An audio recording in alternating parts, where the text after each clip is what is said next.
ಇನ್ನು ಈ ಮುಂಗಾರು ಅಧಿವೇಶನದಲ್ಲಿ 18ಕ್ಕೂ ಹೆಚ್ಚು ವಿಧೇಯಕ ಮಂಡನೆಗೆ ಸರ್ಕಾರ ಸಿದ್ಧತೆ ಮಾಡಿಕೊಂಡಿದೆ. ಆಡಳಿತ ಪ್ರತಿಪಕ್ಷಗಳ ನಡುವೆ ವಾಗ್ಯುದ್ಧಕ್ಕೆ ವೇದಿಕೆ ಸಜ್ಜಾಗಿದೆ. ಆಡಳಿತ ವೈಫಲ್ಯ ಮುಂದಿಟ್ಟುಕೊಂಡು ಹೋರಾಟ ಮಾಡುವುದಕ್ಕೆ ವಿಪಕ್ಷಗಳು ಸಿದ್ಧ ಆಗಿದ್ದಾರೆ.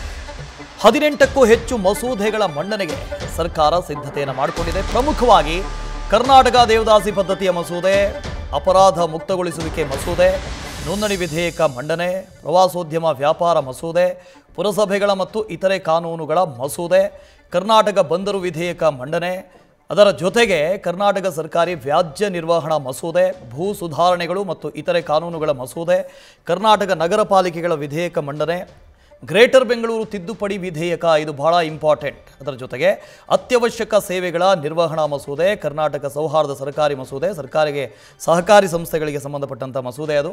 ಇನ್ನು ಕರ್ನಾಟಕ ಅಂತರ್ಜಲ ವಿಧೇಯಕ ಮಂಡನೆ, ಇದರ ಜೊತೆಗೆ ರಾಜ್ಯ ಸರ್ಕಾರಗಳ ಸಂಘಗಳ ಈ ಸಹಕಾರಿ ಸಂಘಗಳಿದಾವಲ್ಲ ಅದರ ತಿದ್ದುಪಡಿ ವಿಧೇಯಕ 2024.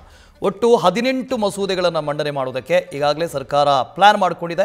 ಈ ಅಧಿವೇಶನದಲ್ಲಿ ಈ 18 ಮಸೂದೆಗಳನ್ನು ಮಂಡನೆ ಮಾಡಲಾಗುತ್ತೆ. ಇದರ ಬಗ್ಗೆ ಚರ್ಚೆ ಆಗುತ್ತೆ. ಇದರಲ್ಲಿ ಪ್ರಮುಖವಾಗಿರುವಂಥದ್ದು ಗ್ರೇಟರ್ ಬೆಂಗಳೂರು, ಅದರ ಜೊತೆಗೆ ಈ ಸಹಕಾರ ಸಂಘಗಳ ತಿದ್ದುಪಡಿ ಮಸೂದೆ, ಇವು ಇಂಪಾರ್ಟೆಂಟ್ ಆದಂಥ ಮಸೂದೆ. ಹಾಗಾಗಿ ಚರ್ಚೆಯ ನಂತರ ಈ 18 ಮಸೂದೆಗಳ ಮಂಡನೆ ಮಾಡಿ ಇದಕ್ಕೆ ಒಪ್ಪಿಗೆಯನ್ನು ಪಡ್ಕೊಳ್ಳುವಂಥ ಸಾಧ್ಯತೆ ಇದೆ. ಇದರ ಜೊತೆಗೆ ಸರ್ಕಾರದ ವಿರುದ್ಧವಾಗಿ ವಿಪಕ್ಷಗಳು ಈಗಾಗಲೇ ಬೇರೆ ಬೇರೆ ವಿಚಾರಗಳನ್ನು ಮುಂದಿಟ್ಟುಕೊಂಡು ಪ್ರತಿಭಟನೆ ಮಾಡೋದಕ್ಕೂ ಕೂಡ ಮುಂದಾಗಿದೆ. ನ್ಯೂಸ್ ಫಸ್ಟ್, ನಿರ್ಭೀತಿಯಿಂದ ನಿಮ್ಮ ಪರವಾಗಿ.